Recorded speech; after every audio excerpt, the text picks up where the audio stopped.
I'm Matt Martelli. This is Off-Road Racer / Jim Beaver Show podcast, right? How are we rolling? We're what, like, we're 10 or 12 podcasts in over this SEMA. Like, we've cranked them out. And this is my brother from another mother, Jim Beaver. And we're joined by my recent good friend, CJ Faison. Yep. Yeah. So what's up, man? Just enjoying SEMA. This is I haven't been here in 4 years. I've had a truck in here, like a custom built truck, for like 6 years. Haven't been back in like 4. So it's good to be back. I forgot how much walking there really is. Yeah. So I Have you done the Tesla tunnel thing yet? I did actually. Yeah, that was saves a really lot of cool. time. That was really neat. Yeah. So I took the cowboy boots off and put the sneakers on because I'm like, this is not gonna cut it. Yeah. You got to have like running shoes basically because you're pretty much. You're gonna do. I think last year we were averaging like 7 miles, right? Gosh. So it's part of the deal. You got to walk around, see everything. Well, it's like I was working with a brand, and I told them, I was like, trade show booth. I'm like, the good and the bad is like, do you want people in your booth? And they're like, yeah. I was like, well, put like 3 layers of padding under your carpet. Literally. And I was like, because when people walk in your booth and it's like a cloud, they'll stick around. The best. Yeah. You know, I'll listen to any spiel you tell me. I don't care what it is. I'll be there forever. Yeah, it's like when the people just put the carpet over the concrete, they don't get people stick around long. No, not at all. No, I'll let you pitch me on anything I don't need for an hour, as long as I can stand on that. Absolutely. Well, so you got into the deep end of off-road, right? Yeah, I jumped feet first. So you found the Brenthal guys. Was that online originally, or how'd you find that? So this is like a weird deal. So I knew eventually I was going to get hurt in sprint car racing. It wasn't, anybody that races sprint cars, it's not, if, it's just when and how bad you're going to get hurt. So I was like, man, I'd like to do something different. And I was looking for something circle track wise. And inevitably, no pun intended, since I'm a YouTuber, I was on YouTube. And I had a BJ Baldwin video pop up. It was that Monster Energy one. And I was like, this is wild. Like, this is sick. How do I get into this? And the problem was the barrier to entry. Right. They don't have anything like this on the East Coast whatsoever. It's all circle track this. We have nothing off-road. Like, it's all flat land out there. So I started looking online, and I came across Brenthal. And I got in contact with Jonathan, I think, in 2020. Yeah. And that's when all, like, that COVID shit happened, and, the world was going to end, and everybody was melting down. So that put the brakes on it, and I raced sprint cars for 2 more years. And then I'm like, you know what? I'm done. And I finally just called Jonathan up. I'm like, I'm ready to do it. Like, what do I got to do? So we scheduled test days. I went out there in Johnson Valley with Chuck Dempsey. And I got to admit this, okay? I got to chalk up the ego a little bit. I used to think, like, we were, like, real badasses on circle track, right? I'm like, man, this is, like, we're so cool what we're doing. I got in that trophy truck, and I'm like, these guys are nuts. They are true cowboys. True cowboys. Yep. For sure. Thing about sprint car, though, that being your background, it lends itself well to so many things. Like car control and things like that, you having that, coming to off-road, like that's a really good base. Right. You've got the getting sideways, like the car control, you understand what the vehicle's doing, how to react. Like, so it's actually a really good base to start an off-road. Yeah. You're like, I do agree. No, I'm not going to disagree. It's just, it's a lot more, like, these guys are so talented. Just to be able to read the terrain. Like, you don't know what's coming up next. Like the Min 400. Like, I was going out there, I might as well have been blindfolded, honestly. Like, it just was so, that was gnarly. But you did great, man. Yeah, it wasn't bad. We had our streaks of bad luck. We lost power steering at one point, and then we had a belt break. We were, we were stranded for a total of 2.5 hours on race course. And it was kind of funny. During the Mint, I had a brand new truck that they put me in. Well, they didn't put the sticker with a diagram of where the belt goes. So I have no radio communication whatsoever. Like, we couldn't radio to main pit for some reason.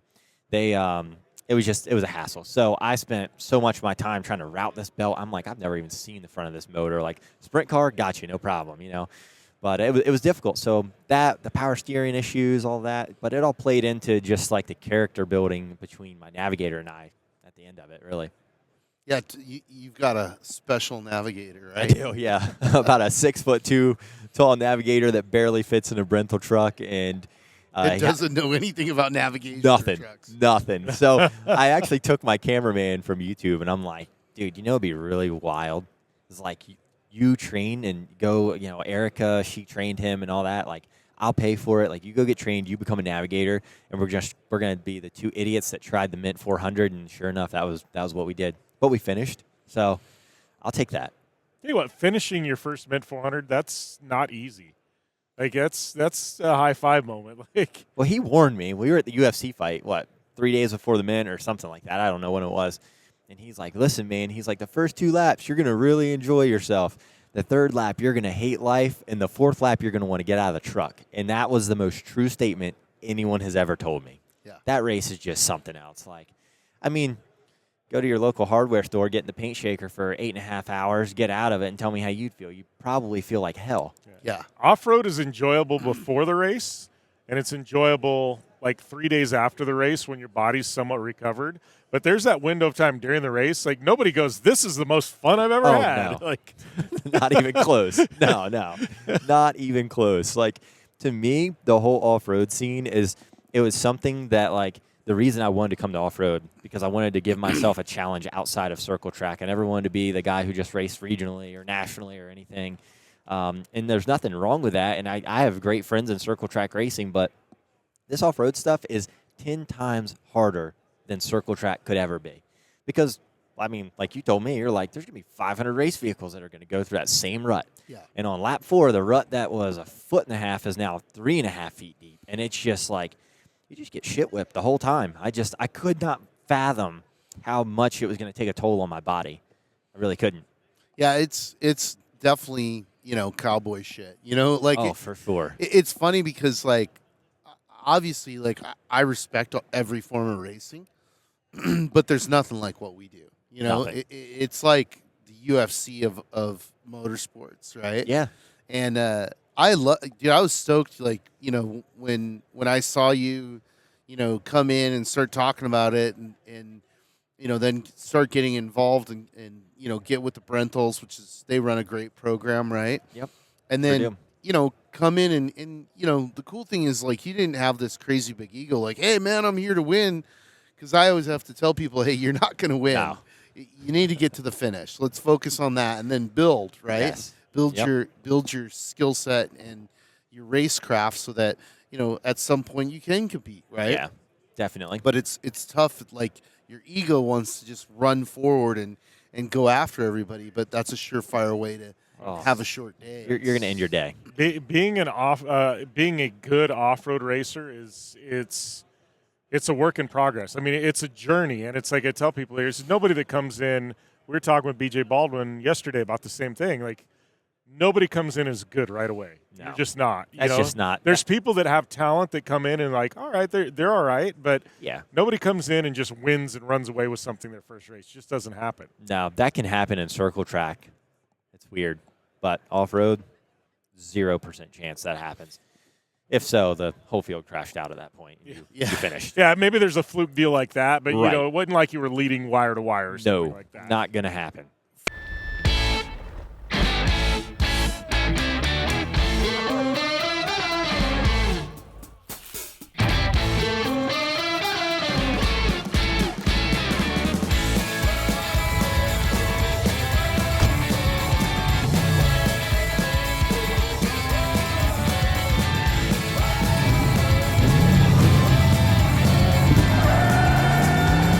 Whatever you do, General Tire delivers. For you, what's been the most kind of surprising thing for you coming into this? I think the level of concentration that you have to hold between 50 laps on a dirt track and 8 to 10 hours in a trophy truck, there's a massive difference in that, because I can consistently understand and know my car is going to work great at the top of the racetrack on a circle track. I have no clue what to expect. I have no clue that whoop section. You just don't have any idea. So I think the hardest part for me is just understanding the race course. I mean, I grew up on the East Coast. I've never been in the desert until now. Most people grew up driving side-by-sides, four-wheelers, dirt bikes, all that. They know terrain. No, I know a cornfield. That's about it. Right. It's about it. So when you look at it from that aspect, it's just a massive learning curve that I just never expected it to be as hard as it was. I got humbled my first race, which was that battleground race. And I actually texted you. I was like, hey, man, I was like, what do you think if I ran this battleground race before the Mint 400? You said that is the greatest idea you've had yet. And we laughed about it, but I'm like, I'm so glad I did that. Yeah. If I'd have gone into the Mint, we'd have never finished. I mean, I truly can tell you that. Like, Yeah, it was rough. It's a lot. I mean, have you found something though in the process of it that you're like that you really enjoy? The challenge, like in like a really screwed up way. I deal with all of my companies the same way. It's like a sport to me. I like the challenge of like, how do we make more money this week than we did last week? Well, the same thing goes for off-road. It's a challenge all of the time because, I mean, take a guy like BJ Baldwin. Okay, the guy's still honing his craft every single time he goes out there. That guy's only going to get better. And the same thing, the more you do anything, it's repetitiveness. Like, you're going to get better eventually. So that's the way I look at it. And I understand I'm going to have to put in the time, the money, the energy, and the effort in order to be a top 5 contender one day. So my goal right now is I want to go out there. I want seat time. We're going to spend a lot of time in Johnson Valley over the wintertime and just hone that craft and understand the race vehicle. Because if you don't understand the race vehicle and how those components work and what's actually going on, how are you supposed to understand if you're going to hit that at running 70 versus 30, what it's going to do? So it's all the time about learning for me. And I'm a student of the sport, and I'm here to learn from anyone and everyone I can. Yeah, that's a good approach. Yeah. I mean, Very humble approach. It's the approach that'll make you a winner at some point. Yeah, it's funny because like again, it's as the promoter, it's not up to me, right? Right. The Mojave Desert is going to handle it, right? Yep. All we're doing is going, hey, start here, go here, and come back, right? Yeah. And we put up some shitters, and that's called a holiday, right? It's easy That's in the case way to look at it. Yeah.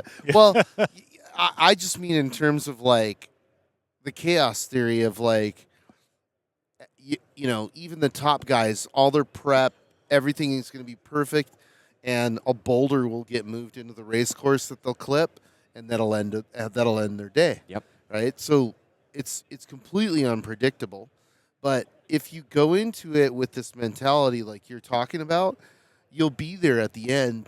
And what's going to happen is you're going to have a race and you're going to be like, shit, man, I'm top 5, right? And then you're going to do it again. You're going to go, okay, last lap, I'm top 5. I can get on the podium, right? And then you do that. And then you start moving up that podium, and pretty soon you're on that top spot. It's a weird thing. Like, you have to build on your, finishes, your failures.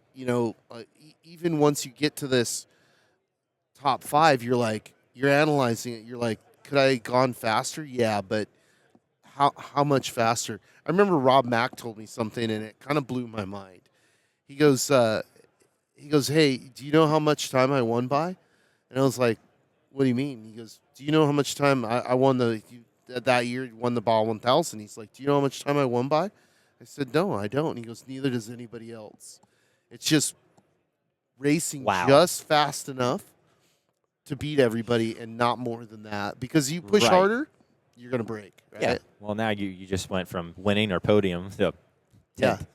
Hero to zero. Yeah. I don't know how many press releases I've written or read that said, I was leading, and then this happened, right? Story of everyone's life. I hate that. It's like, I was leading, but yeah, no. Don't even include it in there at that point. It's almost just like pouring salt in a wound, Yeah.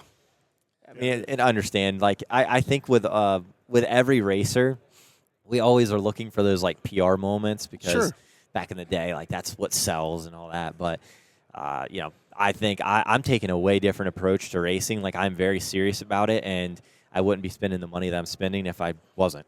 Yeah. So at the end of the day, I understand there's going to be hundreds of thousands of dollars a year spent on figuring this shit out because there's no other way to go around it.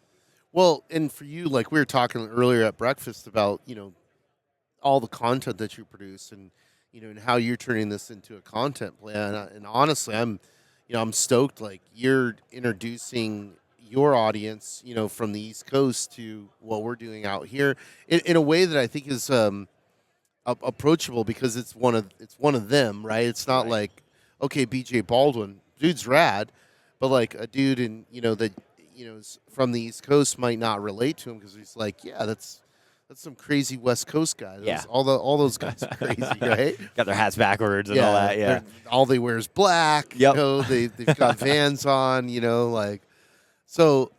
I think that's really important that we get more people like you in the sport, and then talking about it and sharing it with people. Absolutely. So that part of it, I think, is cool, and it's going to be fun. Well, that's like, when we were at breakfast this morning, we were talking about, like, just the different fan base. Like, my fan base, I guarantee 99% of them, until I raced them at 400, had no clue what a trophy truck was. They had no clue about desert racing. And a lot of people that follow me back home with circle track racing, they may have seen, like, a desert trophy truck online, but they've never paid any attention to it because it's just not in their box.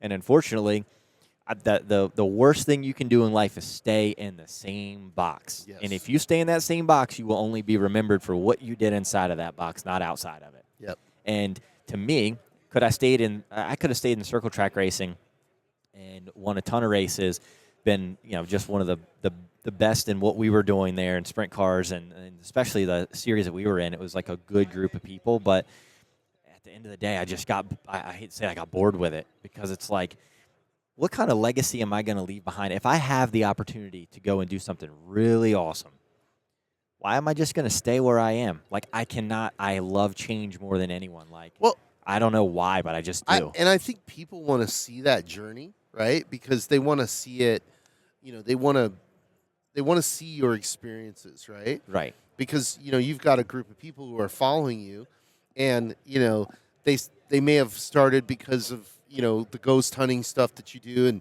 or whatever it is, but now there's, you're showing another side of you of, like, hey, I circle track race, now I've got into this off-road racing, and I think that's a way more, like, organic way that people can learn about this, like, nobody needs more stuff shoved down their throat, but I think they enjoy seeing the process of you going through that.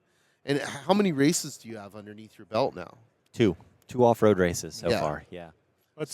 I think the way you're approaching it, this is one thing I've learned, and and I've been doing podcasts and video and everything. I was producing content for over a decade now, but it was like I had an interesting moment earlier this year, and it kind of simulates what you're doing. It's like, I've got to deal with Kawasaki, and they gave me a stand-up jet ski, and I go, I haven't been on a stand-up in 20 years.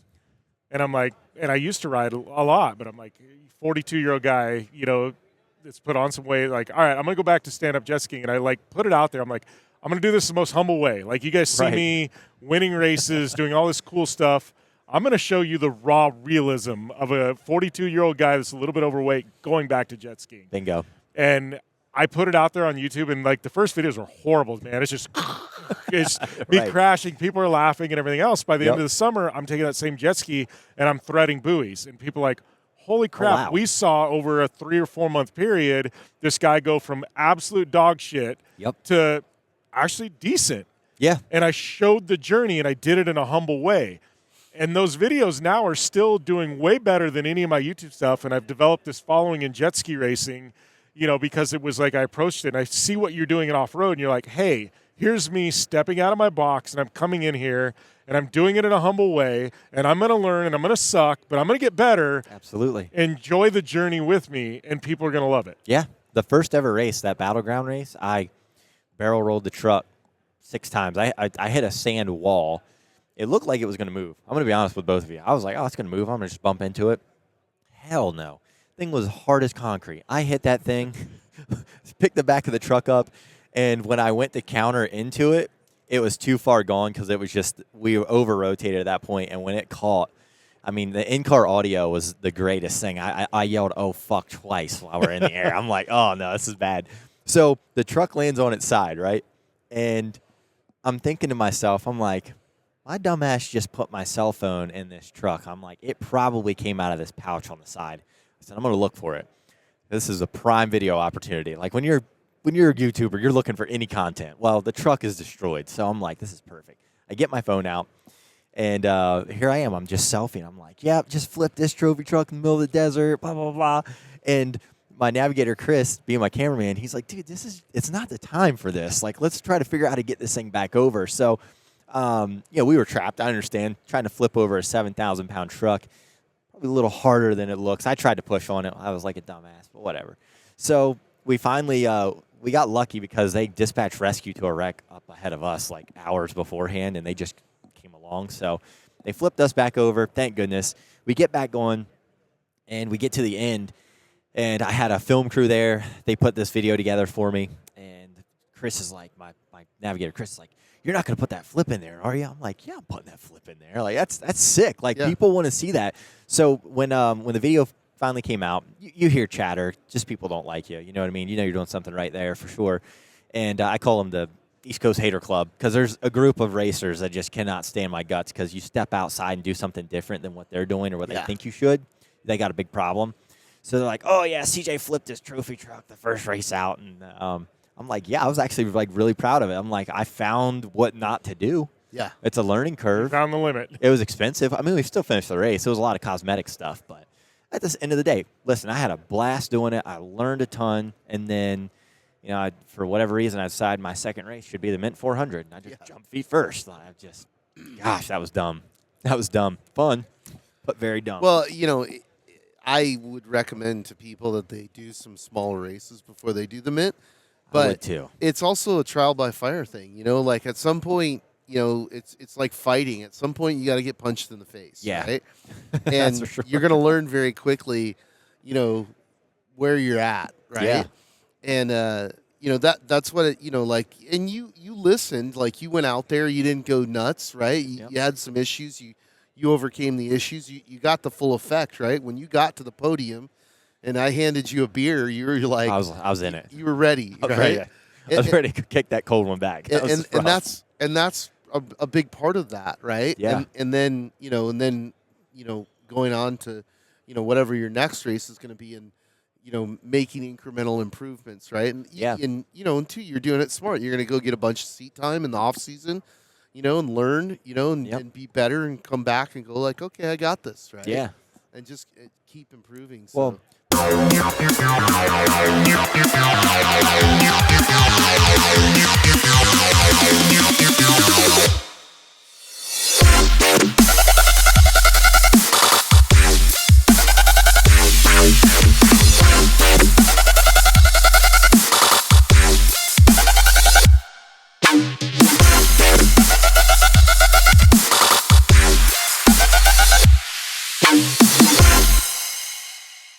My dad, my whole career, like growing up, so like, you know, we dabbled in the whole NASCAR deal, and it's no stranger. If you race, you got to have money, whether it's sponsorship, family money, whatever. I could only go so far on family money, and then once I came back from North Carolina and we did like a 3-year run of the whole NASCAR deal, Dad was like, all right, I'm done. If you want to race, it's on you. So that's when I started supporting all of my own racing. But what he did growing up, he never kept me, like I would start winning races in something, and he would we'd sell that car and he'd move me to a different series or a different class, completely different race car. And he was trying to hone my skills all of the time.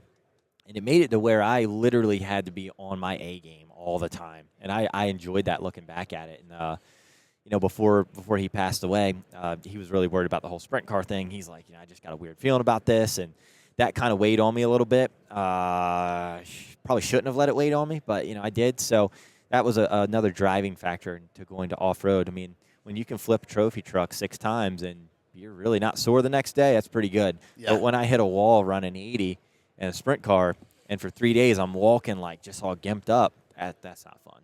Yeah. Not fun at all. And another thing like that you all may not realize because you're in this culture, your all's off-road culture and the racing, total different from circle track. At circle track, we do not talk to each other.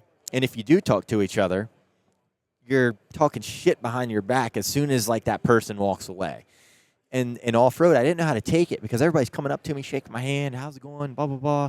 You know, if you need anything, let us know. That does not happen in dirt track. It just doesn't. Like, everyone stays to themselves, and I'm thinking, like, I saw, like, in the Mint, I've seen videos where, like, other teams are helping other teams. I'm like, what is this? It's just so weird. Like, it's not what I'm used to. So, for me, it was culture shock. But you all are, like, some of the nicest people It's ever. You know, it kind of goes back to the cowboy thing, though. It's like we're cowboys, and it's like when I strap my helmet on, I realize that there's a good chance that I don't want to say a good chance, but there's a chance I die.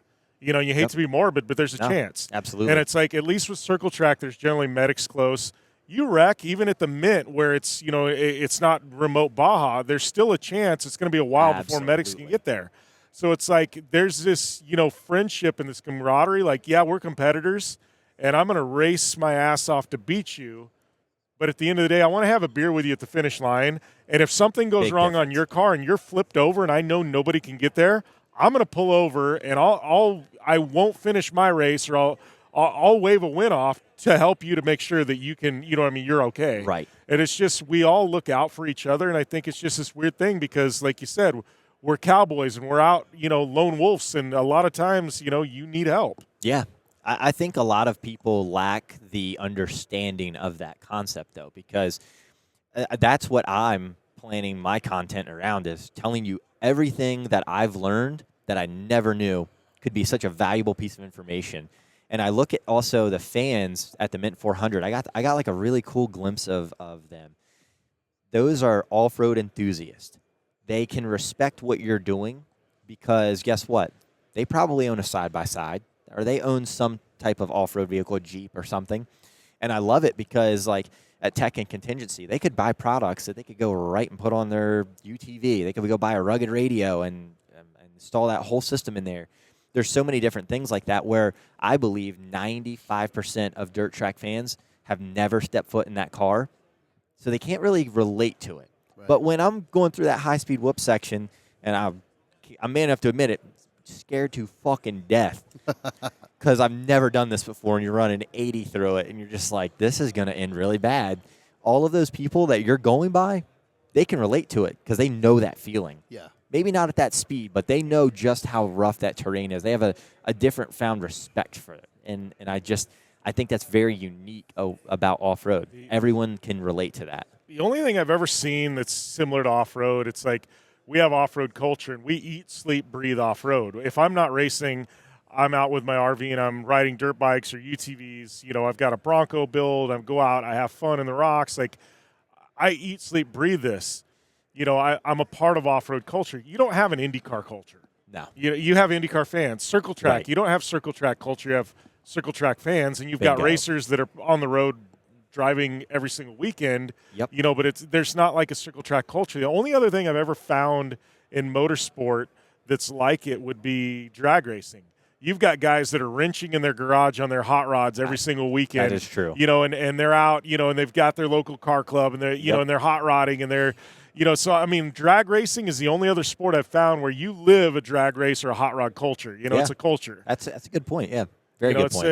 It's very hard to find that. I guess maybe motocross, which is tied to off-road. There's people that eat, sleep, breathe motocross, and they're out on the weekends riding and racing. And, that's off-road. But that's a part of off-road. So it's like the only other thing I've found is the drag race community, the hot rod community that eat, sleep, breathe it like we do in off-road. Yeah. Well, but it's very tight-knit, too. Yeah, I think to your point, that is a very important tenement of our culture is, how we help each other. And even guys like, look, there's guys I don't like, personally, we're not going to hang out. Yeah. But if I see that they need something or, I'm going to stop and help them. And I think you're right, Jim. I think part of that's born from like, this idea that like, there isn't, you can't pawn that off on, some safety crew or whoever it is. Cause, in general, we're in the middle of nowhere. And I also like, it's that camaraderie of like, hey, I'm going to kick your ass and then let's have a beer later. Yeah. But well, it's like you said, it's almost a UFC fight. Yeah. I mean, you're wrestling the truck, but we also have respect for each other after the fight. Yeah. Yeah. And 9 times out of 10, they hug it out after a UFC fight. Right. Well, exactly. And I think too, like Chuck Dempsey's a really good example of it. I mean, here's a guy who's been racing and in the sport and culture for years, and now he has this great position with Brenthel where he gets to like teach people the culture, teach them how to drive, but also the culture part of it. And like, he's the type of guy who's like, yeah, I want to bring people in so that they can race against me and I can beat them, or, whatever. If they're better than me, they're going to beat me. Like that, this culture thrives on that. Yeah, no, and he's been a massive help to me. Yeah. Massive help. I mean, he's taught me so much just with just basic handling of the truck, what to do. I mean, like, you don't think about this, but it's so second nature for you all. I didn't even know where to go check in for the race at. Right. But if you're in the culture and you're in the sport, you just know. It's the same thing if you came to a dirt track and you were going to race one of my sprint cars. You'd be like, all right, well, what do I do? You have no idea, like, what's going on. And he's been a massive help to that. And I tell you, he's become, like, one of my best friends in an odd way. We have such a age gap, but, like, we get along great. We're always laughing, joking, having fun. And everyone I've met so far through this off-road experience, same way. Well, it's interesting because one of the things that I've always said is that off-road racing in particular attracts a certain type of person, right? This is not easy, right? Yeah. This is, you're gonna spend in many ways your own money. You've got to do work to get here. You've got to do work when you're racing. The people that you surround yourself, they're going to be burdened too. So you start finding out who your real friends are. Absolutely. Even within your family, it helps, bond your family more because they're like, look, we got to go support, CJ, or we got to go support, Bill or Ted or whatever. And that part of it is really cool to see, but it definitely attracts a certain type of person. And then, once they're here and once they're in it, you start kind of, I don't know, like it's that whole like same energy attracts same energy thing. And, this is hard.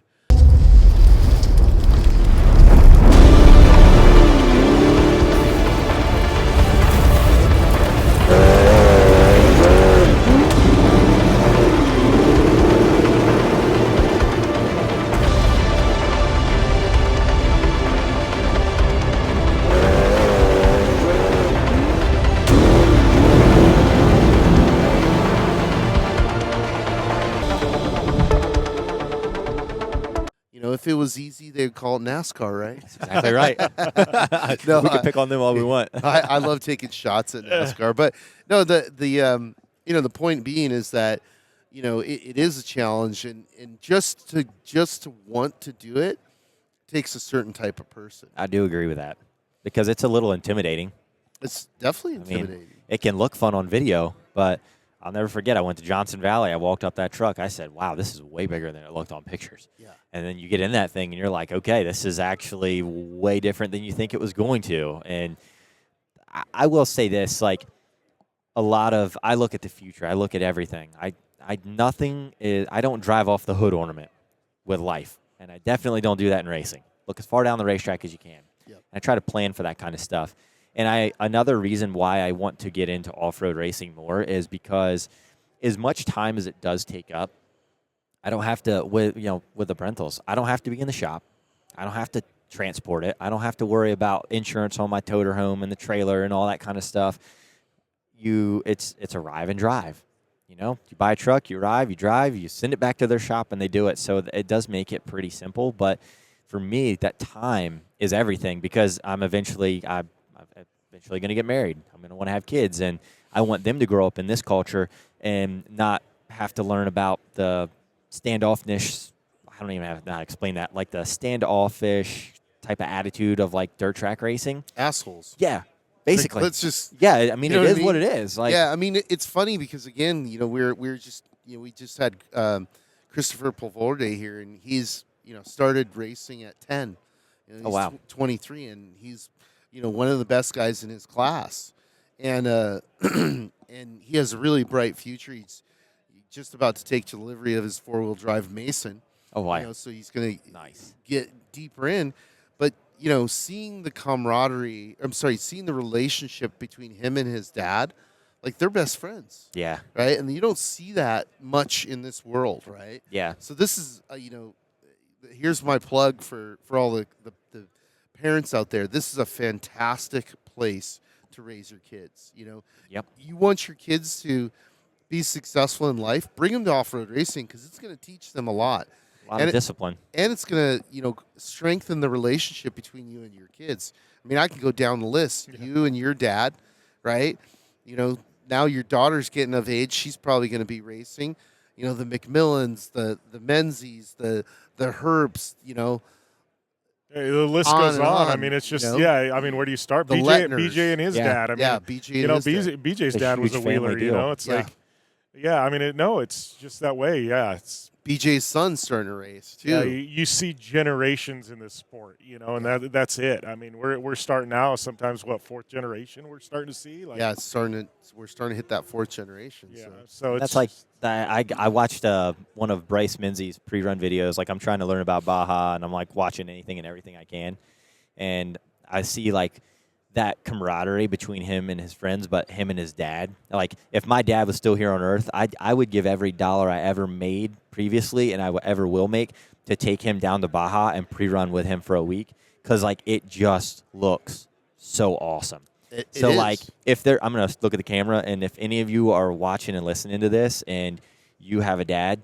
cherish those moments with him when you're in victory lane. Smile with him, get a picture with him. Like utilize that time that you have with him, because everyone's sand is running out of that hourglass, and you don't know how long you've got or they have. No. So never take that for granted, and if you can, spend every waking moment you can with them and have fun. And understand we do this for fun. No one's making a living, really. There's a couple people making a living, but at the end of the day, what good are we doing if we're out there just being stressed out all the time? Have Yeah. a little bit of fun. I You will got tell to. you, I will tell you that one of the coolest experiences that I had was, you know, Killian, who works with me, he's my cousin, right? And like, in no way did I ever think he was going to be involved in our business, right? He Right. literally showed up, you know, with no shoes. Like he had Birkenstocks and was going to a show with my brother, and he just stayed too long. And I'm like, you're working, you know, like. And then I remember putting him in BJ's trophy truck, and he just got out of the truck, and he was like, Mind you know, blown, right? mind blown, right? And you know, and then you know what was even cooler is first to share it with him and to see the light bulb go on with him. And I wasn't pushing it on him. Right. I was like, hey, I think this is dope. Check this out, you know. And you know, fortunately, he's into it, and like, you know, he's a big part of our business now. Yeah. But his dad came down for a pre-run for the Ball 1000, and you know, his dad's in his, you know, he's one of my, if not my favorite uncle that I grew up with. So to have him come and to watch like how much he enjoyed it, like that was priceless, right?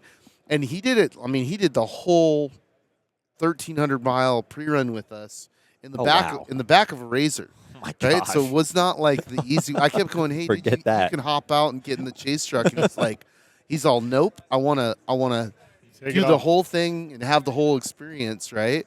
And there were several times where I was like, "Hey, dude, just relax." He's like, "Nope, I'm going all the way." But dude, the memories we had from that pre-run, Oh, outstanding. can only imagine. But it's going to last with you forever. Totally. That's like why I think I try to get my family involved with it. Like having the helicopter up there, I put them the whole entire mint. They were in the helicopter and they were switching in and out. And I wanted to make this something not just that I enjoy, but that my family can enjoy. Yeah. So I flew my whole family out there, and we all stayed in one big house, and we made a whole week of it. And that to me, like just coming home after qualifying and tech and contingency and getting to hang out with them, it was cool because my mom after the race, she's like, "You really like this, don't you?" I'm like, "Yeah, I do." I'm dead set on this. Like, this is the coolest thing I've ever done in my life. She's like, "I can tell. You just have like this different, I guess, glow about you. Like you're just like radiating energy. Like, you know, it's just cool." So I can tell you that my family fully supports me, and it couldn't. I wish I had my dad here still. Obviously, we were best friends, but you know, if I can't have my dad right there by my side, I'll have my whole family. Yeah. You know, you do it what you have. You know, and my family, they've always been supportive. And my next goal or mission, I guess, would be to put my mom in the passenger seat of a trophy truck in Johnson Valley and go scare her for 20 miles and come back in. So that way, she has a little bit better respect for what that really is. You know. That'll be cool. That has to be a piece of content. Oh, it will 100%. Yep. No, that's Awesome. rad. Mom goes for a trophy truck ride. I dig it. Awesome. Well, cool. Well, thank you for joining us. Yeah. That was awesome, man. Yeah. Okay. No, I Good appreciate stuff, y'all man. having me on. Thanks. Good gonna- finally meeting you, buddy. Yeah, we're going to make some good memories starting from here on out. So Absolutely. 2024, let's go. I'm looking forward to it.